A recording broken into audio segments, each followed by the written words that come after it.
Hello everyone and welcome back to Let's Play Metroid 2 Return to Samus. In the last part we eradicated almost every Metroid on the planet now, and finally met the Omega Metroids. And now we're going to continue on. And finish off the game actually. Now you want to remember that room with the lava back there because I'm going to be cutting back there later. That's where the final area of the game is. But before we head there we have two more Omega Metroids to take out, and I still be fast forwarding and playing music for them. They all branch off of this hallway though, thankfully. Also, fun little fact, you never have to head to the top of the room I was just in, with the bubbly place, but if you do, there's actually a really out-of-the-way save point for some reason, and I don't know why. Mind you, the Omega Metroids are the hardest Metroid in the game, but simultaneously easier than Zeta Metroids, because you can stun-lock them more easily. I'm just having terrible luck with that this run. You'll actually see a bit of me stun-locking it during the second fight this part, but nah.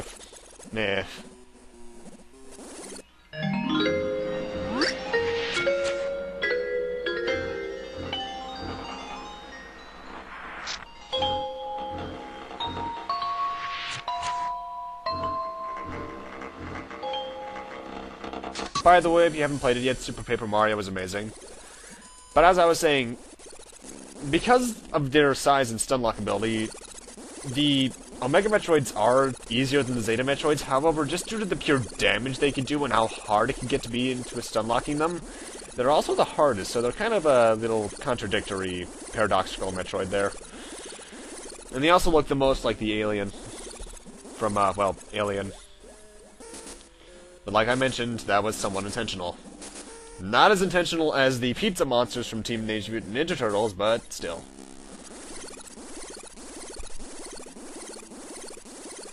I'll admit I have to keep alt-tabbing at the moment because SGDQ is actually going on right now, and I'm watching the latter part of it right now, and they're on Super Metroid, and I want to be there for Final Fantasy VI.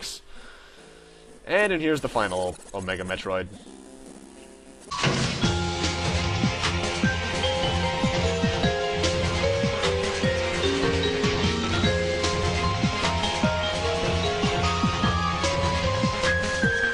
And that's the last Omega Metroid, no more of them. One Metroid left to go, so let's go and fight that one. Also, the song that I was using, The Ultimate Show from Super Paper Mario, is my favorite song in that game. Easily. And once this earthquake ends, it's time for us to head back to that lava-filled room. Thank God for editing, because we're here already.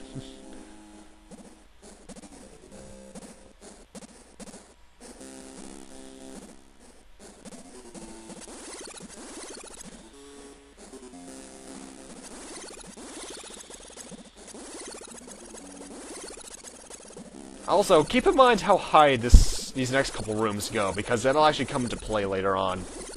I have to scratch my ear. You might hear this. I'm not sure if you heard that, but I had to scratch the ear.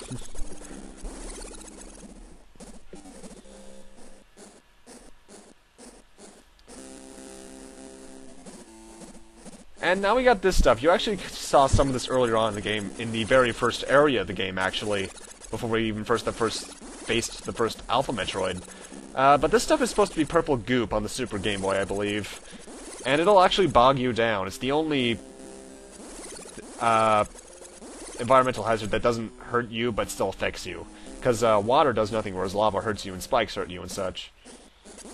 And what's really weird is that the effect stays with you, as far as I'm aware, until you hit normal ground, because even your jump is kind of stilted due to the momentum loss.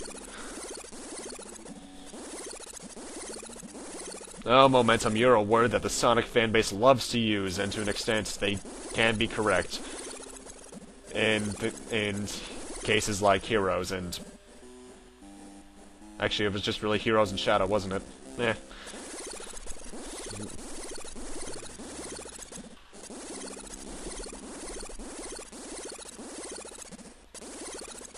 By the way, I haven't mentioned it yet, but I actually noticed when I'm recording this, but the space jump looks like a Beyblade for some reason, and I don't know why it reminds me of that. Maybe it's because one of the ones I used to have as a kid kind of had that same look to it. I forget which one it was, but it was there. And by the way, this is the final save point in the game, so I recommend using it. And welcome to the final obstacle in the game, this huge room. Well, not really final obstacle, but I consider it considering how unnecessarily large it is. I'm not joking. This is probably the biggest room in the game, and there's almost nothing in it but a few of these little guys. And 3 specific hallways you need to go into. Well, you don't need to go into one of them, but you need to go into the others. Actually, if you did something that I mentioned last part, you only need to go in one of them.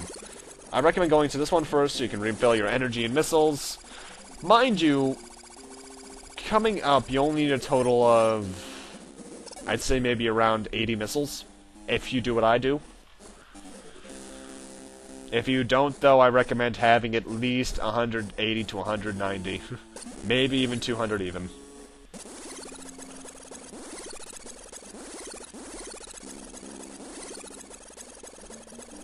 Also, I just realized this is the first 100% run I've done of a Metroid game. Huh. Anyway, we got a really wrecked Chozo statue here, and what does it give us? The Ice Beam.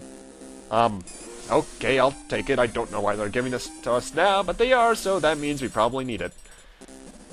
Joking aside, actually, seriously, get that, you need it. You will not be able to beat the game without it. Also, I kind of well, I'm not a big fan of this game's soundtrack, as I mentioned numerous times at this point.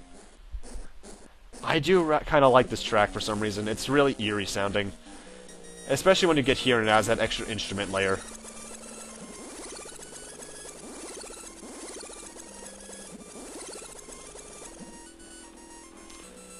Well, this place looks weird. Kind of looks like Torian, actually. They actually never meant to tell us who built these ruins. It's implied to be some sort of ancient civilization, but we're never told. Maybe even the Chozo did it. Hey, what's that weird little egg thing? Well, then the game stops. What's happening to the timer? Or, counter? Oh, God. That's right, guys. We have 8 more Metroids to face aside from the final one. What do we got? Alpha, Gamma, or Classic. That works, too. Yep, for the first time in the entire game, the original Metroids show up. And they're easy as hell. You need the Ice Beam to beat them, though. Time Vault strategy of Ice Beam and 5 missiles takes them out, though. I have to admit, though, I really do like that sprite for some reason. It's much better than the original Metroid 1 sprite, that's for sure. Ugh. And then there's their Super Metroid sprites. Oh, those are nice. Also, if they unfreeze, their HP is restored. So, take them out as fast as you can.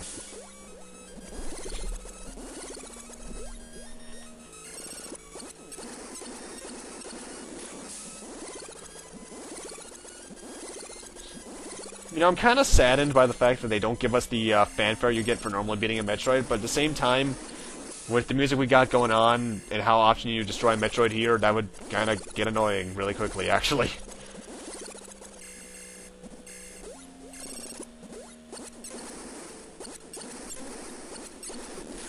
Also, they have really satisfying explosion sound effects.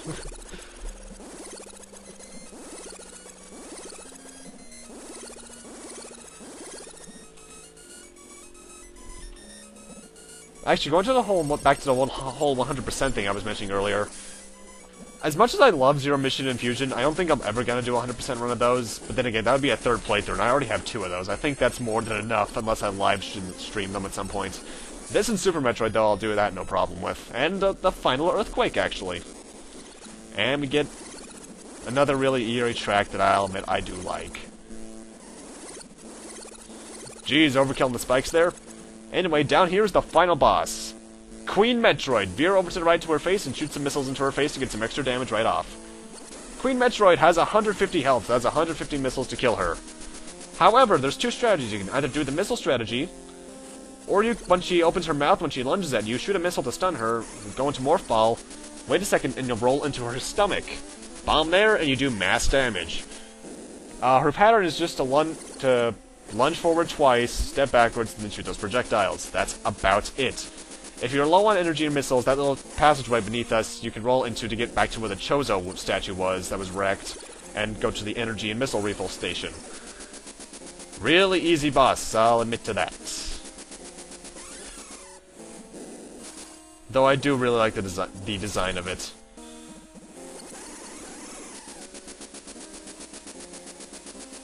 though its cries get annoying. And fun fact, when you kill it, its head only drops if you do the bomb strategy, as far as I'm aware. And it dissolves away like a Final Fantasy boss. That's satisfying. And that's it, guys. No more Metroids left. We're done. But what's this egg thing? Oh, God, it's hatching. It's a baby Metroid, and it thinks it's our mother. Oh my God, it's so cute. I'll name you Squidgy. Seriously, I want to plushie this damn thing. It's adorable. But now this baby Squidgy here will actually break down the walls for you. But I have to admit, Squidgy here's a trooper, because if the first thing I saw upon hatching was this, I'd probably die from shock alone. You also get a nice little track here. I'll admit, when there's actual music in this game, I do like it. But this is the final ascent, and this Metroid is rather plot important to those who know Super Metroid well enough, Other M well enough, and who remember my 2 fusion runs during the intro cutscene. They actually mentioned this Metroid. Come on, Squidgy, help out Mama. Actually, are there baby Metroid plushes? But because I want one of those. And this background looks really familiar to those who were paying attention earlier on in the game. I wonder where we are. Well, but either way, keep in mind, the Queen Metroid room was actually really close to the surface, all things considered. So we just made a gigantic U-turn, quite literally in terms of shape. But I wonder, where are we on the surface? Well, we're about 40 feet to the left of our ship. Oh boy.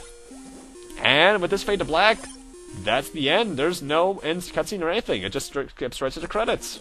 With a really short but catchy credits theme and a really awkward looking run animation. But yeah, that's Metroid 2 Return to Samus. It's kind of just there, honestly. It's a black sheep of the series, I'll admit to that. But it's still enjoyable. It's a fun little game. You can beat it, obviously, in less than 3 hours, so it's just more of a distraction than anything. I'll say it's better than Metroid 1, but not better than the sequels in any form or manner. In fact, I'll say this is one of my least favorite Metroid games. Not my overall least favorite, it's probably number 4 on that list of least favorites, because Metroid 1, Prime Hunters, and that game come in far worse, in my opinion. But one thing I will say, gameplay aside, which can get rather fun, one thing I will never forgive this game about is its sound quality. I get it, they were trying to go for the atmospheric approach, make it feel like you're alone on the planet, but considering how kick-ass Metroid 1's soundtrack was, that's just unforgivable in my opinion. Because keep in mind, many other, and some might blame that also on the Game Boy's hardware limitations, but no. No, no, no. Keep in mind, games on the Game Boy had kick-ass soundtracks. Look at the Pokemon games, Castlevania games on it, the Final Fantasy games, any that there were. Other good games, like the Dragon Warrior games, that's another good example.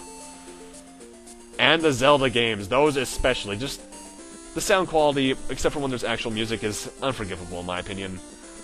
But overall, I will say, if you play it, you probably will enjoy it. If you want to play this, obviously there's the original Game Boy cart, good luck finding one. It's also on the 3DS Virtual Console, and I believe that's about it in terms of releases. It might be on the Wii U, I'm not too sure though. And it's here that we're showing our final completion time. Unlike Metroid 1 in this, the ending all depends on your completion time, not your percentage. The varying endings are under 3 hours you get this. 3 to 5 hours, Samus will jump off screen, and when she lands, she'll pose in her overall suit. 5 to 7 hours, Samus will just continue running like she was during the credits, and 7+ hours, Samus will just stop. So, yeah, but then again, if this game takes you more than 4 hours, you're probably getting lost on purpose. But, yeah, not my least favorite Metroid game. That still belongs to that bland piece of bleh. But, anyway, the next time we're going to meet in the Metroid universe is going to be one I'm very enthusiastic about, and will also be a 100% run. Super Metroid on the Super Nintendo, so look forward to that. But with that, I'm going to need to end this Let's Play off here. Thank you guys for watching. Rate, comment, subscribe, all that kind of stuff. And I'll see you guys in the next Let's Play, whatever that may be. As for me, I'm going to go record the rest of Max Payne because I took a break like after episode 5 of that to record all this. But before that, I'm gonna go watch the Final Fantasy VI run of SGDQ 2014. Yeah. Have a good night, everyone.